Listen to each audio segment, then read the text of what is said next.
Look, this machine, it makes any kind of food you want. What? Does Star Trek not exist in the Power Rangers universe? I mean, I'm pretty sure people are going to be familiar with the concept of a replicator.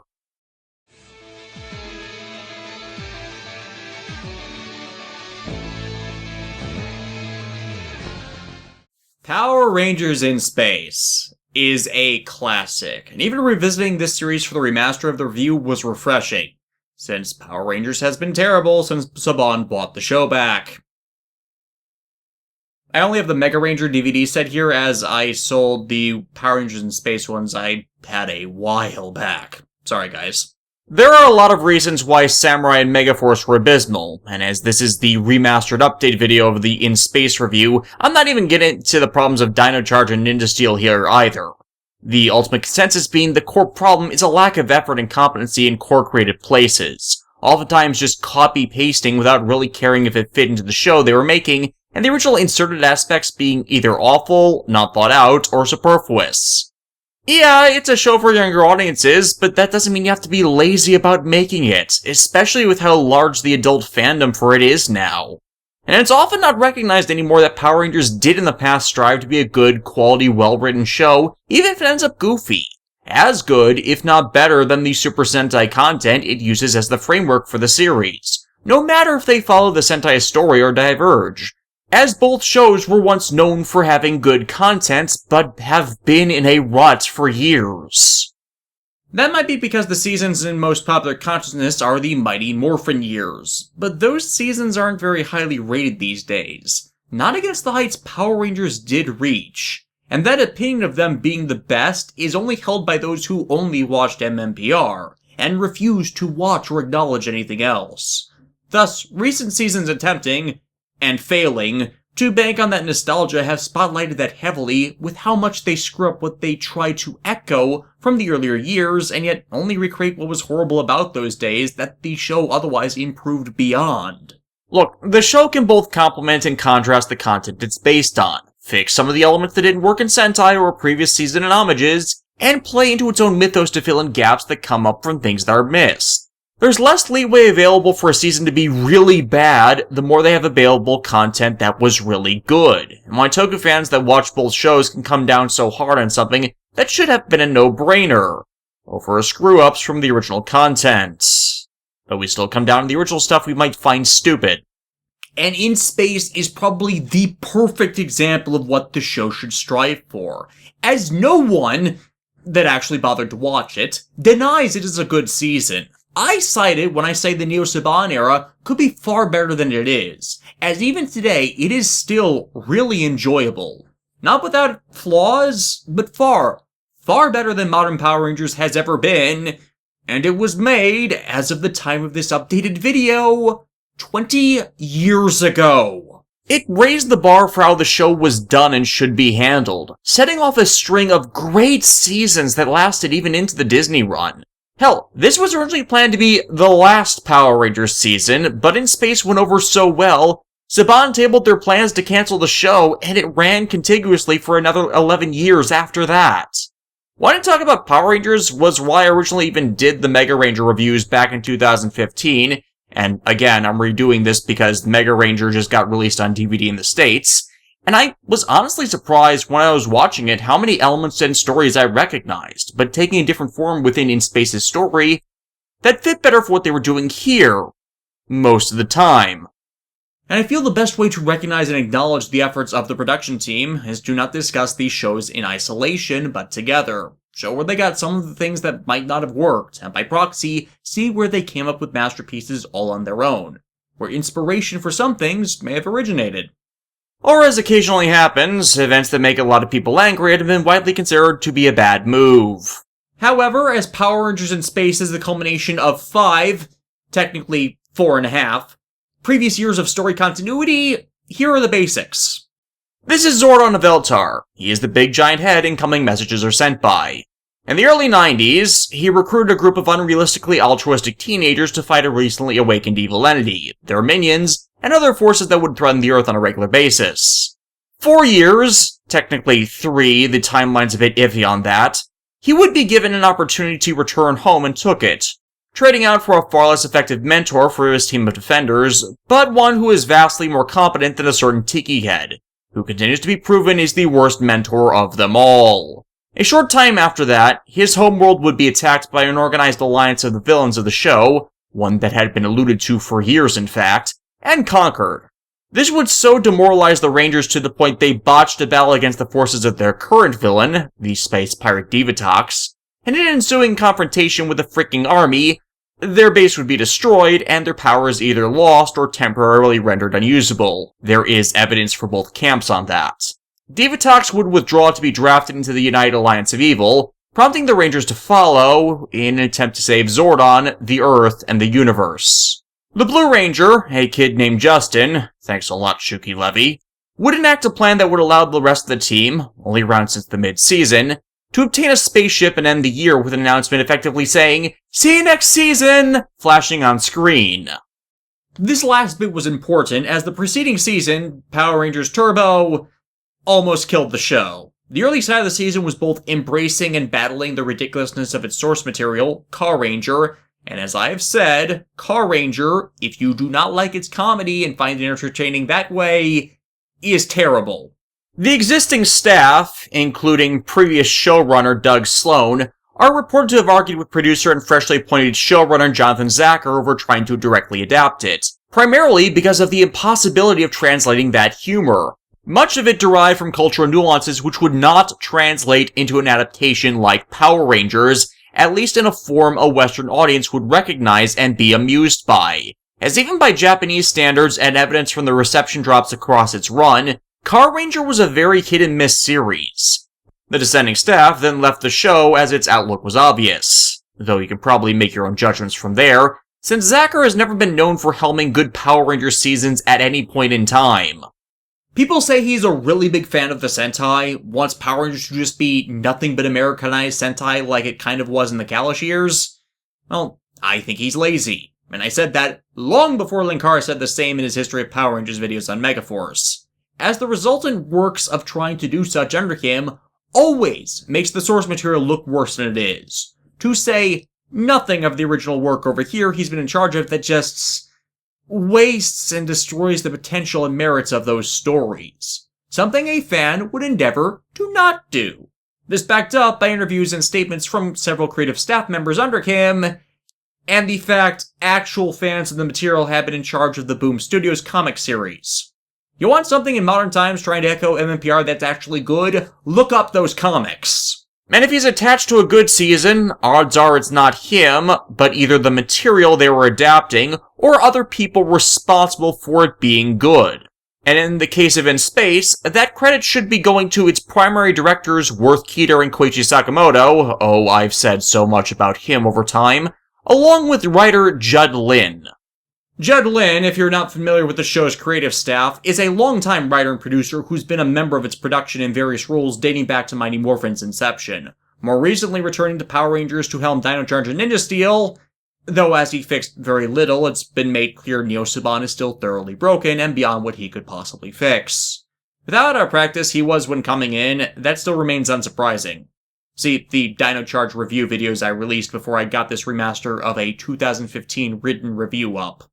And he took over head writing duties in Turbo's mid-season, and while still crafting plots inspired by Car Ranger, the staff's executions were vastly superior to the first half of the season, and in my opinion, the source material itself. It's mainly due to his management of the show's plots that reception of the season stopped lagging, and Saban executives gave the green light to one more season to wrap up lingering plot threads from everything before it. And if it was still bad, they'd can it there, even making and funding plans for other series to take its place, like the series The Mystic Knights of Tir na Nog, alongside airing Young Hercules, a spin-off to the Sam Raimi-produced Kevin Sorbo vehicle of the late 90s. But both potential successor series got canned when Power Rangers continued on with Lost Galaxy. In Space, much like Mega Ranger, is rumored to have a severely slashed budget, but Lin, now in creative control of the show at this point, made the best uses of what he and the staff had available to them with the direction they wanted to take things in. See, because of the designs and motifs of Mega Ranger, you could easily mistake it for a series set entirely in space, And apparently the Power Rangers production team did, or at least seeing the potential of those ships and Zords and mecha and just designs of everything to easily make a space-oriented series. But out in the cosmos away from Earth is diametrically opposed to Sentai in and of itself. They are comparable to the superhero versions of the JSDF, a force solely meant to ward off threats and attack monsters only in defense of themselves or others. What in space made itself into is something Sentai simply will never, or at least should never do. At least until Q-Ranger came around in 2017 and became a certified disaster, which only really further enforces and proves that point. Power Rangers' early years embraced this idea, but in space is unique in taking advantage of the setup to do their own thing for their show's story arc, making it all the more memorable. They know the invasion's going to come eventually, and the only way to possibly head it off is to leave Earth, find and save an ally with what forces they can, especially Zordon, and intervene in what attacks they come across. Be proactive. Granted, at the time, the four of them are not only using a defenseless, easily destroyed spaceship, but have no powers.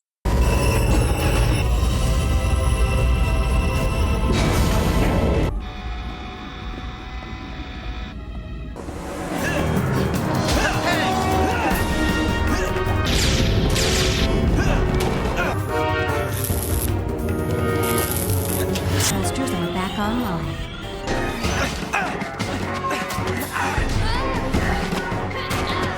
Well, Zordon, did you see him? Dark Spectre has Zordon and he's draining all his powers. But we all have the same goal. To protect Zordon. You're planetary rangers from Earth. What do you know about space? Look, I work alone. I don't need them. If you're going to rescue Zordon, you'll need to take all the help that you can get. Destroy them. Here, put these on. Yeah! Let's do it! From Out of Nowhere is a great season opening episode story-wise, rehashing the stuff from last season, setting up the new status quo, and introducing the new enemies, powers, leader, and ongoing story plots, such as Ashley having an attraction to Andros which develops over the season, what the United Alliance of Evil is up to, Andros' isolationist and lone wolf tendencies, and it's all great stuff, even if the direction for the episode is subpar at best. No, really, the directing is bad, with the former Turbo team stumbling around the ship, poor pacing, and far from the best acting ability from the cast. And I hate to harp on this, but this and every other horridly directed episode in this season, and several past it, can be blamed on Jonathan Zacher, him lacking any capability in the needed areas to get the cast to perform their jobs, pace the scenes, or depict the scripts beyond simply the printed word. Anytime he's directing, what should have been a fantastic, thrilling, genre-defining and original piece of storytelling goes to die, achieving the absolute bare minimum of what it needed to, and then filling the rest with unneeded, superfluous padding that entirely takes away from what greatness could have been there, with just minor alteration how things were depicted. It's honestly depressing, as instead of being the black sheep episodes, they could have locked this show for everyone in being the absolute best season, instead of its rivals being just Time Force from the original era, and then a string of seasons from Disney Saban likes to pretend never happened. Yes, it's really shameful that Power Rangers saw more storytelling success under a company that actively hated it than what they were responsible for. One of the downsides, though, story-wise here, beyond the many continuity errors, oh hey look, Andros is back in his normal attire instead of being morphed, and then he's suddenly back to being morphed again, is the integration of the Astro Megazord, as suddenly the shuttle they came to it on is combinable with the megaship they just so happen to find themselves on, and is a critical component in it becoming a giant robot. It can be hand-waved that the shuttle was commissioned by Zordon for Nasada to build and test to eventually send to Andros so his team could become active if anything went wrong, but that's ridiculously contrived. They take off and head for Eltar, and suddenly on the way to Eltar, they're picked up by a ship that, in tandem with a specific black box from the wreck of their base, can make a Megazord. Yeah, no, that's a plot hole you're not even trying to cover up simply because that's what the Sentai was doing. Still, the effects were decent for the time, particularly the original shots of the ship, which had to be done with a super detailed model all season to compensate for lack of comparable Sentai footage that, while somewhat looking cheap, I think has held up after all this time. And I really do like the first roundup scene with the Alliance and their interactions, as this ends up the only time we see most of the villains of the show gathered together, and how their varying personalities clash alongside setting up their shtick and their end goal of conquering the universe within the year. It helps set up a lot of how the show develops, and is still a decent episode all around despite the failings in direction. But most of that is from how unique it is with respect to the rest of the franchise. This happens a lot this season, and while most of its flaws and varying annoyances are mostly forgivable or just can be shoved under the rug, with exception to one. So let's meet the main cast, shall we? Andros is a humanoid form alien from the planet KO-35, a planet conquered by the Alliance in the past.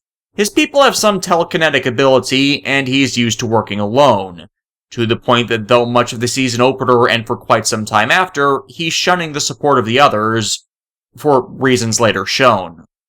TJ Johnson is the former Turbo Red, now Space Blue. He's quick-thinking, innovative, but a bit too quick to throw away gear to destroy a monster, a decision one can infer he regrets later. Carlos Vallerte. He didn't originally want to be a Power Ranger and has severe confidence issues he hides under a very prideful and egotistical persona, and he was also introduced as a soccer player, a parallel to his Mega Ranger counterpart that the show at no point uses at all. Ashley Hammond, Turbo in Space Yellow, known for her optimism and enthusiastic spirits, alongside crushing heavily on Andros, and Cassie Chan, Turbo in Space Pink and previously the team's sarcastic skeptic. And yes, the team is referred to as the Space Rangers, or Space Power Rangers, not in space. That is the name of the show, not the team, as naming the team the same as the show would not become a thing until Lightspeed Rescue. Still can't believe people get this wrong, even those who worked on the show, as evidenced by Megaforce's utterly awful legendary battle. Playing supporter Alpha 6 in the ship's AI, D.E.C.A.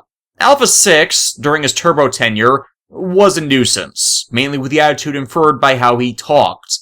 But at the start of the season, he's given a new voice chip that seems to affect his personality, or at least how the interactions play out, making him far more likable than last year's nuisance. Probably up the new voice was provided by Wendy Lee, one of the most prolific English voice actresses alive, with a huge credits listing of roles, and from many of my favorite series. She rocks! And D.E.C.A. is in every way the computer from Star Trek, voiced by Julie Maddalena. The primary antagonist of the year, and in fact one of the best villains of the franchise, would take the form of Astronema, repeatedly described as the Princess of Evil, that for some reason cannot decide on a hairstyle. Let's get this really obvious counting gag out of the way.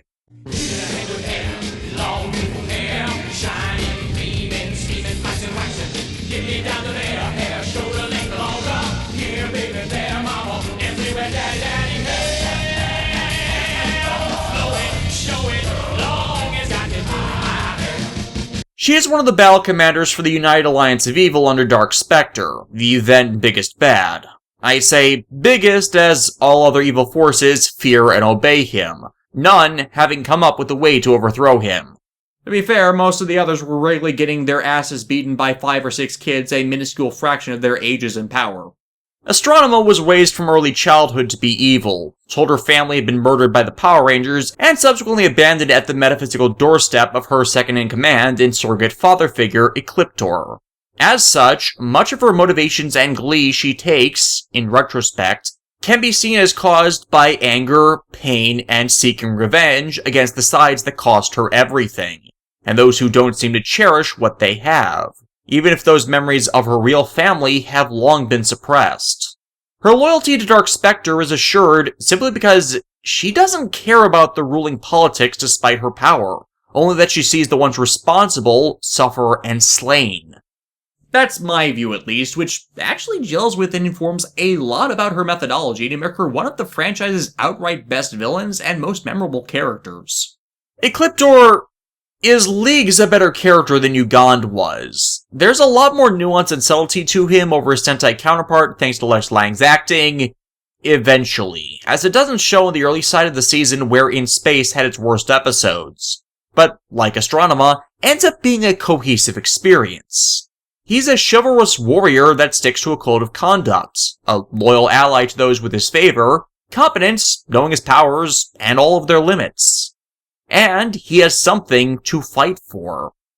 As much as Zordon was the wise sage to his teams, Ecliptor is comparable to that for Astronema, a surrogate father figure, confidant, and sounding board she trusts implicitly.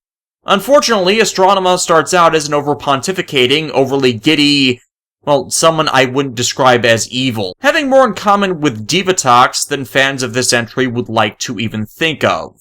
Which kind of plays into this whole thing, in a way. Finally getting her chance of revenge and being over-enthusiastic about such. It's really in her moments that showcase her colder mannerisms does the true emotion of it shine through thanks to Melody Perkins' acting talent, which we get more and more of later on, instead of the Shatner overacting coming from the early side. That was impressive. Destroy them! Yeah, the early side of the season is not that much better than late end Turbo, which, hell, was a massive improvement from early side Turbo, but still not to the standards In Space, post-Zordon Saban, and the early Disney seasons would demand. Again, why I think it would not be rated as highly as it is if it didn't eventually start leading into more nuanced, mature storytelling that was seeded from these early episodes. There seemed to still be friction about embracing the path they were taking, or more likely, were trying to ease in the fan base and newcomers into the intended end goals with a slow transition to new from old.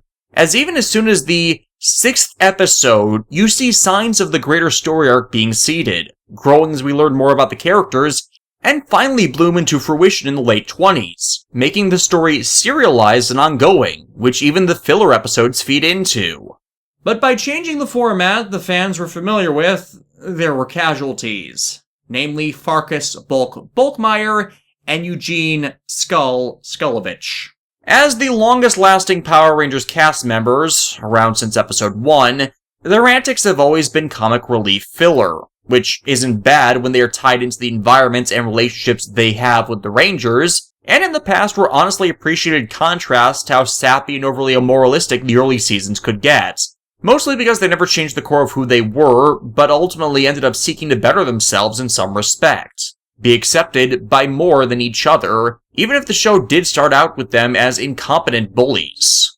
The problem is, that hit its dead end last season. So here they are, back once again, and they have no impact on the grand majority of the show's episodes they appear in when they used to. If this sounds familiar, this is the exact same problem I and others have with Bulk and Spike in Power Rangers Samurai. Their inclusion affects jack all, each time that could have been used quite more effectively in other pursuits, and were included as little more than fan service. In that it's content added on only to please the fan base, not the more general type of fan service. Neo-Saban seasons have had a severe problem with trying to pander to Mighty Morphin Nostalgia Rangers, which have ended up really hurting them. While they have several good moments which showcase how they've grown, making them matter to the story of In Space, their parts in early episodes could have been reduced or cut to be used for more character development and interaction with the main cast. As like much of the older format they were moving away from, such had grown stale and boring after 250 episodes and was abandoned for a reason. I might love these bubbling stooges and whoever's drawn into their adventures, but it was best to move beyond them while they were still entertaining and beloved, and before people grew tired of them. And sending them off with what is their undeniable crowning moment of awesome was good closure on their misadventures, even though they would still make appearances in Lost Galaxy and Wild Force. And then Samurai happened to screw that up. This year, their third wheel in the stooge band was Professor Phenomenus, a crackpot inventor, because he's really not a mad scientist, who happens to be obsessed with space aliens. Which pretty much fits right in with Bulk and Skull's misadventures. Almost every monster they've encountered the prior 5 years, 4 years, the timeline is a bit odd there, is a space alien or created by space aliens. And as they saw a spaceship in the sky over Earth, Astronema's flagship, the Dark Fortress, it makes sense they'd seek out someone who'd believe them and would automatically label them as lunatics. In a town that's been attacked by monsters for 5 years. That's kind of the logic of Power Rangers, really. This starts off in the episode Save Our Ship. The Astro Megaship is in need of major repairs after the most recent battle, and it's likely without a source of resupply. Andros has been doing patchwork fixes for years.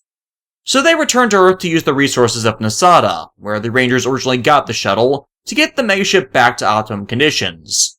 And Astronema plans to take out the shuttle to keep them from using the Megazord. Most of Astronema's plans end up going like this, actually. Focus on either a weak point of the Rangers, or delaying/distraction tactics to keep them several steps behind the United Alliance of Evil's plans and away from Zordon. The longer they stay occupied, the better their side will be off. And if she manages to limit their options, cripple or kill them, all the better. So say, sending out a monster that can drain electricity which the Rangers have to focus on defeating on Earth instead of going out to look for Zordon, or destroying a civilian satellite that may have obtained information about the Alliance's activities while plotting a trap for them. While she loses troops against them, it often ends up a Pyrrhic victory for the Rangers. That's the mark of a competent villain, in that even when they fail, they still manage to win.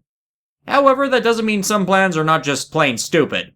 You all knew this was coming, namely the 4th episode of the show, Shell Shocked, which is the worst episode of Power Rangers in Space. It was a promotional crossover with Teenage Mutant Ninja Turtles: The Next Mutation, a live-action series Saban was producing at the time, and is notorious as the worst entry in the Ninja Turtles franchise until the Michael Bay movies hit theaters. I've never cared for Ninja Turtles. It's just not for me. And really, these days, I don't like anything with Ninja, with exception to Power Rangers Ninja Storm. That one was fun. But why Shell Shocked is a bad episode is because it's an idiot plot. A story that only works if everyone acts like an idiot. The Turtles are summoned out of the sewers by Astronema, who inexplicably knows of the Turtles despite not being from Earth and never having come near the planet before this, and brainwashes them to fight the Power Rangers. A power she never, ever uses again. The Power Rangers are just pretend, comic book. You guys have to lay off the comic books. Ironically, I read an interview with Judd Lin where he said that of all the episodes he's written, this one is his favorite. I guess there's no accounting for taste in one's own dream projects, but that does not make it a good episode, as the dialogue and directing of the entire proceedings is fucking painful. So, of course, the Rangers know about an urban legend from the other side of the country that has never been alluded to before, beyond one backhanded joke reference made by the Stoplight Turtle, or since that does not in any way know of them despite the previous team having been on a talk show and publicly awarded for their deeds. And when the Turtles intervene in a fight, they are welcomed back to the Megaship by everybody but Andros, who is suspicious of the whole thing when no one else is. You know, you guys don't exactly own that ship. It's Andros's. It's his home. The last remnant he has of his homeworld. You are guests on it. You don't get to invite other people on board without his permission. I've been certified turtleified. I hate this episode and everyone in it. Of course, the ship's taken over by the Turtles and handed to Astronema, who plans to use the Megazord for destruction, only stopped by the Rangers taking the shuttle and leading them to a cosmic event. Got him, Astronema! Lock weapons on the shuttle. Yes, they really call what is obviously a nebula that. And that is said to Astronema, who has spent her entire life in space, so should know what the hell that is. Which undoes the brainwashing, leading to a poor fight scene and resolution.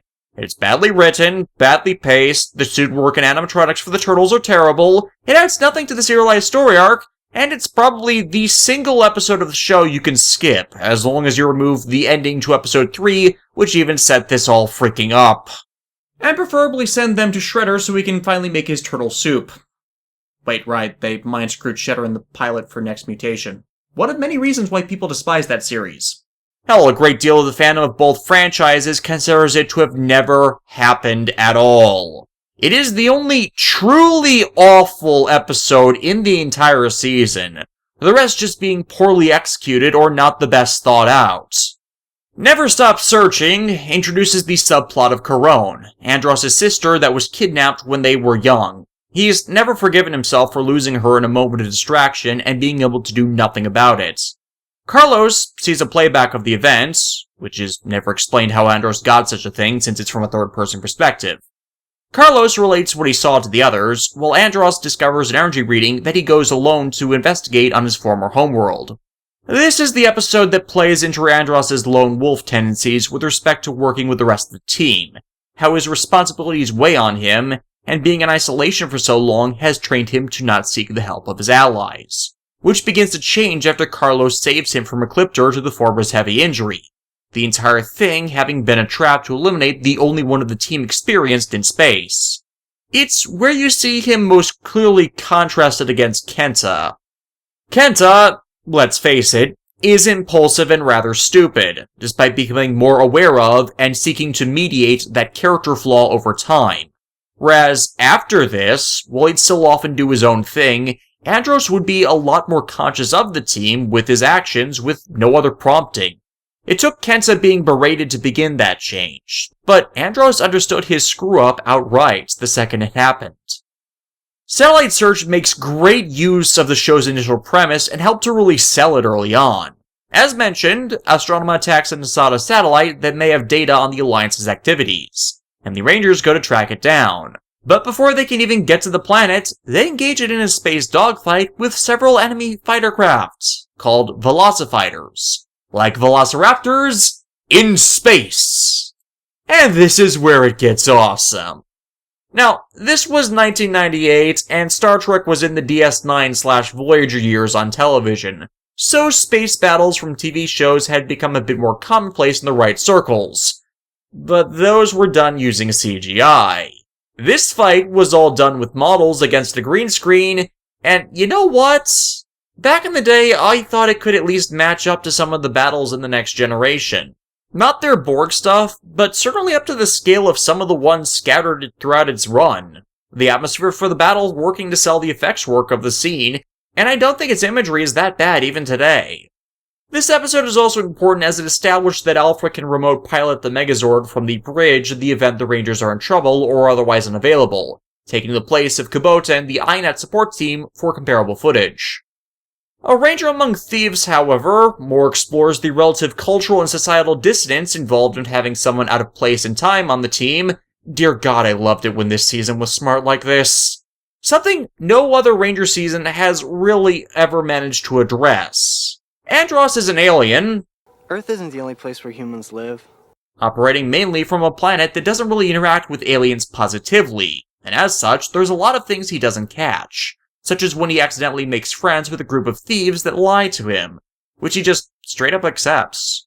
It makes him seem as gullible as the others were with the turtles, but really, he had no reason to assume they were lying, as his prior interactions had been people that had been honest and truthful. So why couldn't they have been people like his teammates? You're admittedly not really given any reason to like any of the three thieves, though two of them seem hesitant while the third is a career criminal in the making. The former is at least owning up to their mistakes after being called out on it. Oh, and this is Adelle. She's a rarely seen supporting character running the place the team hangs out at on Earth. When push comes to shove, the 8th episode is our first real Sentai story adaptation from Mega Ranger's 6th episode. The one where Miku is blackmailed into a date and is perpetrated in this story by Cassie keeping a diary where she foolishly left a morphed picture of herself in. It is a plot point that really does not make sense for in space, as Cassie's been a ranger for a while, is smarter with respect to common sense since she has long been the team's skeptic, and has never alluded to having a diary before. I'd say that Lenny and George, the counterparts to Jiro and Shintaro, are paradoxically both better and worse, with George being far more of a douche that's likely incited the whole event, and Lenny actually coming off as shy and introverted, though it probably helps that he's not introduced as constantly eating. Likewise, Phenomenus being the source of the reactor in the skyscraper also makes a lot more sense. especially considering Japan's aversion to nuclear tech in their biggest fucking city, with respect to this story, is instead his lab, and the reactor is merely a containment chamber for a new type of superfuel he intended to use in launching himself and his cohorts into deep space. And the reason Cassie and Lenny are in the building is likewise better executed by having them go to a restaurant on the top floor. However, the episode I find ends worse than Mega Rangers, as where Miku turned down the pair of blackmailers asking for a second date flat after telling them they lost their chance completely with their antics.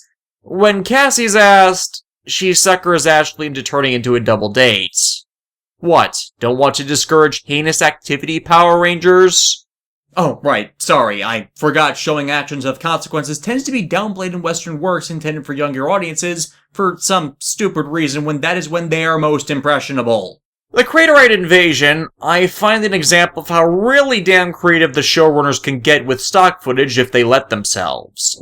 And also an example of why it's a bad idea to blindly inject a Sentai story when you do not need to. As the show was not using the Kune-Kunes, instead having the Quantrons, a far superior foot soldier in my opinion, they had a lot of combat men fight footage they couldn't use, but had established their existence through a ship training simulator.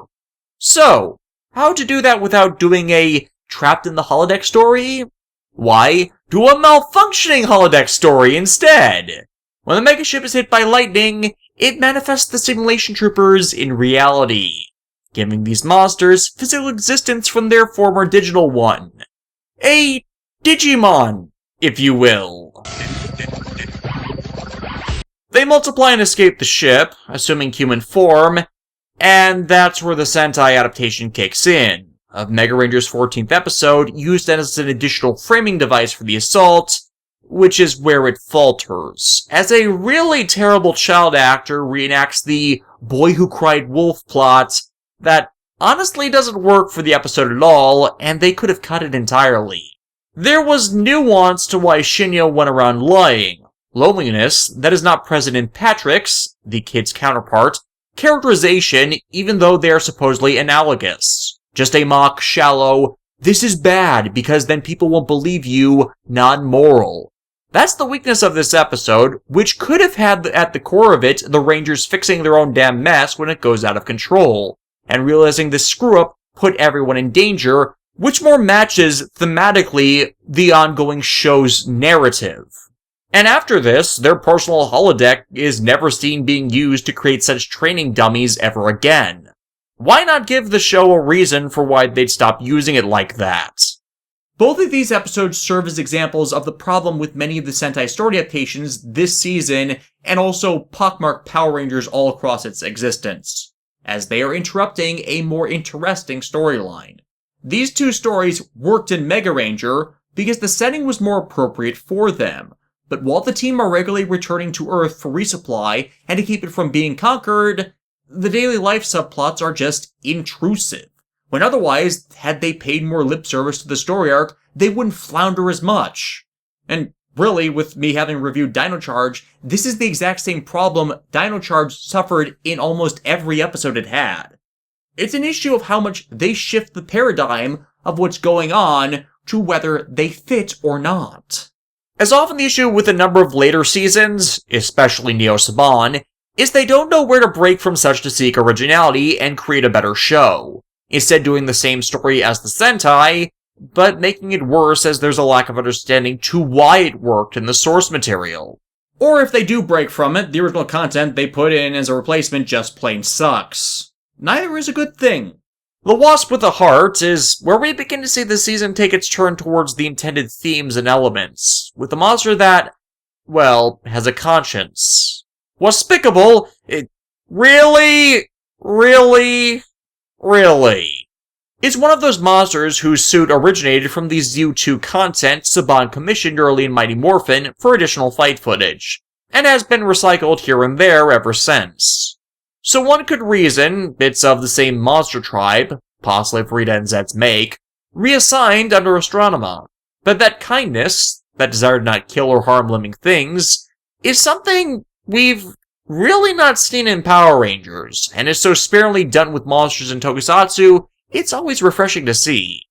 I can only think of 2 legitimate times Power Rangers has utilized a member of the villainous faction being browbeaten, not brainwashed, into being a bad guy. But in this case, it's presenting the idea that evil is not born, it's made. This wasp hasn't had the side of itself that's kind crushed outright, instead thinking it's a failure at being evil, which it is, but not seeing that as anything other than bad with how it's interacted with the universe. Of course, Cassie is the one that ends up noticing this after it spares her in one-on-one, helping it develop the kind nature it's tried to suppress, and eventually resulting in it going AWOL from the greater conflict. The Delta Discovery returns to the story arc, with the Phantom Ranger calling in assistance to save Zordon from being moved by Divatox's forces. The Phantom Ranger is sort of this series' long-standing mystery, as no one knows of his true identity within the framework of the show, and his Sentai counterpart, VRV Master, is really not equivalent in any respect to characterization and his utilization in Power Rangers, so really cannot be subbed in. Hell, there was kind of a thing between him and Cassie, which we never get to see concluded. Despite being part of the battle montage at the end of the season, he's never given focus again to close up whatever was intended, as the episode meant to conclude and explain such, as the season finale was originally meant to be 3 parts, never materialized due to budget shortfalls. Show-wise, it was originally intended for him to be a spiritual manifestation of the morphing grid and the powers of past and retired Ranger teams, not unlike Aka Red later became for Super Sentai in 2007. Really missed your chance, guys. It also would have been an easy way to retcon in the existence, though not appearance, of the first 15 Sentai teams into the Ranger universe by expanding on that sentiment, making them Ranger teams of other worlds like the Equations or Triforians, or ones forgotten to time we just never saw take focus. Their powers lost, but not destroyed. It's sure as hell more of an explanation than fucking Megaforce ever gave to the pre-Zoo powers, also known as no explanation at all. Judd Lin, however, would have made him be Billy Cranston, the former Mighty Morphin Blue Ranger who had left the show, making them as a counter to a creation that had gone rogue, revealed in that version of things to be Ecliptor, and before that character had been fleshed out. I really do not like that idea, simply because Ecliptor ended up being a really interesting character, and I feel doing such would have made him lose that. Of course, since the Rangers are close to Zordon, it requires Astronema have a monster attack as a distraction, luring them away. The Phantom Ranger in turn giving them the Delta Megazord, because that's kind of how the guy rolls. Seriously, he out of nowhere gave the Turbo Rangers the Rescue Zords the same way. I like to think of it being his personal Zord, as it fits perfectly with his color scheme, that he just wasn't going to be making as good a use of as the Rangers would be, what with his specialty as a stealth expert, but that's just me. The Great Evilizer plays off of Mega Ranger 21's plot of stealing control of the Delta Megazord, and is one of the more goofy ideas of the show. Phenomenus creates a device that can screw with the personality of anything, taking positive thoughts and reversing them into negative ones. I reverse the polarity of the neutron flow. Which really isn't how that works, but I dig the whole Discordian thing in its own right. They just need to coerce John Delancey into voicing the Monster of the Week. Ecliptor and Astronema make use of his prototype to build a better model, and lure the Rangers and the Megazords out to use it on them, except, really? You know, something that's turned totally, completely evil out of nowhere is not going to automatically have loyalty to anything. Hell, this is shown later in the season! Mega Ranger made sense in that they had hacked the command frequency to take control away, and that's not exactly a bad plan. Something easily doable by the current villains, who are masters of both magic and technology. Hell, Rita and Zed have done this plot a few times, specifically against Alpha 5, in that they, the technologically illiterate villains, managed to sabotage a fully developed sentient AI, not one that only responds to commands, which would as a consequence be easier to take control of. Why they did this is probably to feed into the greater series thematic story arcs, though, and allowed the introduction of the Astro Delta Megazord, which I think is just a damn fantastic rename. Grandma Matchmaker is another Sentai adaptation that, while not bad, I feel could have been better handled, as it adheres to the Sentai plot points instead of properly adjusting it to the elements set up for in space. Andros and Ashley have shown a mutual attraction to each other and flirting in multiple episodes, so instead of them, like had been hinted, they instead do Ashley with Carlos just as the original had Chisato with Koichiro. This unintentionally bringing up something which had been abandoned in Turbo. See, in Turbo, the two were originally going to have kind of a thing for each other, but with the state of the show at the time, it was just dropped to focus on the plots of the week, which was a good decision. So ironically, by going straight to align with the Mega Ranger episode, it rehashes this unused element of their characters long after the two had become legitimate friends with no romantic inclinations. One thing I'll credit this episode over its source: Carlos and Ashley own up to them not really being in a relationship soon after Ashley tried to use that as an out. They don't pad it out pointlessly, but then they still follow through with the whole go on a date shenanigans to get Granny Hammond out of their hair. The hell? This makes no sense! The Beryllian Sting introduces Darkonda, Galil's counterparts, and Darkonda is a sheer magnificent bastard. Clever, manipulative, always striving and scheming to make it out on top and into the good graces of those he intends to backstab. Hell, his introductory episode has him enact a plot to have the Rangers kill themselves through the use of a Beryllian bug, whose Sting injects a mutagen into its victims that turn them into more of itself. Carlos is hit and mutates, and there's just a lot of fantastic direction in here that effectively turns this episode all into an homage of the movie Alien. Game over, man. It's game over. It's really the highlight of the early season, as it's a race to not only find and save Carlos, and then Cassie as she's infected as well, but find the last of the antidote in existence, back on Andros' homeworld before the rest are turned as well. I really have to credit the makeup department on this one as well for their work on preparing Roger Velasco for the shot showing the strain his body undergoes while mutating. Of course, with Darkonda introduced as backstabbing and power-hungry, they quickly skip to the ending episodes of his counterpart's tenure and adaptation. Yes, it's the one where he betrays Ecliptor, it's established the two hate each other, to become Darkliptor, because the Rangers bar Andros are supposedly still green with respect to the dangers of space. From there, TJ's identity crisis hits the same notes as its source episode, Mega Ranger 30, but I feel is better handled once again, with the amnesiac TJ stumbling into the surreal weirdness of a Power Ranger's everyday life. Because Shun acted like a jerk a lot, you didn't really see that change when he lost his memory, whereas Selwyn Ward's portrayal has TJ more as a fish out of water in this instance, and you see a bit more of the internal struggles depicted on his face. Acting and direction really end up becoming the deciding factor in quite a few directly adapted episodes with respect to how they are received, and this is a really good one as a result. Naturally, after being violated in such a thorough manner by someone he despises and being taken over like that, even being tricked into a statement that has Astronema believing he, the Dark Knight of their unit, attacked Darkonda first, Ecliptor wants revenge. So when Darkonda attempts to obtain a strength-enhancing supplement from the world of Onyx, which afterwards becomes a recurring villain-controlled settlement, and I really liked how they did that in both Lost Galaxy and SPD, and remains a massive missed opportunity to reference the world in Dino Charge when they had the chance. He threatens the retailer into switching the intended potion for a poison.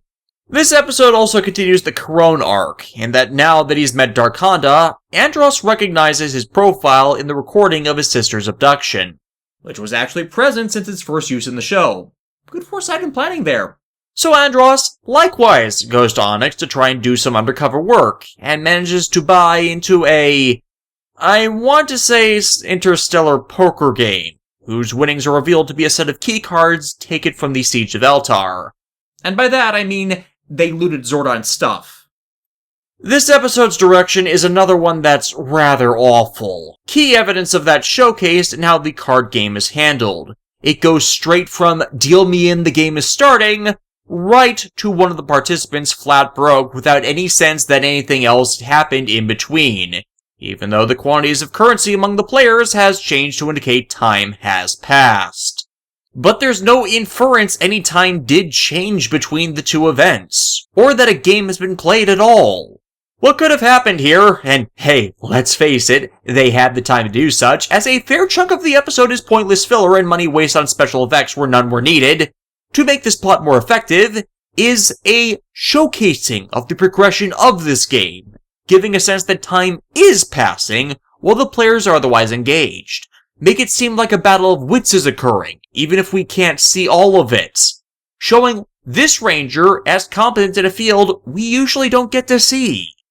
And it doesn't take much. Hell, Kamen Rider Double pulled off such a high-stakes gambling exchange they didn't show the full game in all of 3 minutes. As how it's presented, it's, well, lacking in any sign there was any effort put into achieving this victory. An apt metaphor for a majority of the Zachary Helm content of the franchise, really, as he was the one directing. It's something that would not have taken that much time, but would have given more than a... Wait, is that Neji Sophia? Lady, you're not supposed to show up for a dozen episodes yet as Psycho Yellow. After the game, Andros ends up getting Darkonda talking, confirming what he suspected. Darkonda did take Garone, but also learns she's not only alive, but very well off. However, learning where she is doesn't happen, as he caught sight of Andros' morpher, requiring the Red to escape in a stupidly excessive and obviously expensive for the time extended dogfight, which is completely worthless to the episode's entire events. For people wondering how the hell Jonathan Zachary could spend a ridiculous amount of Megaforce's budget that could have gone to getting their fucking finale right instead of on the notorious filler episode, The Perfect Storm, well, there's your answer right there. Never blow your budget on CGI when something simpler would have sufficed. Darkonda lures the team out in an open trade, actually an excuse to use the potion, but as it's a poison, it leads to the expected stock footage brawl that, yes, made for a fantastic mid-season cliffhanger. And almost like it would be a good place to cut a video for length. But like I would end up doing that again.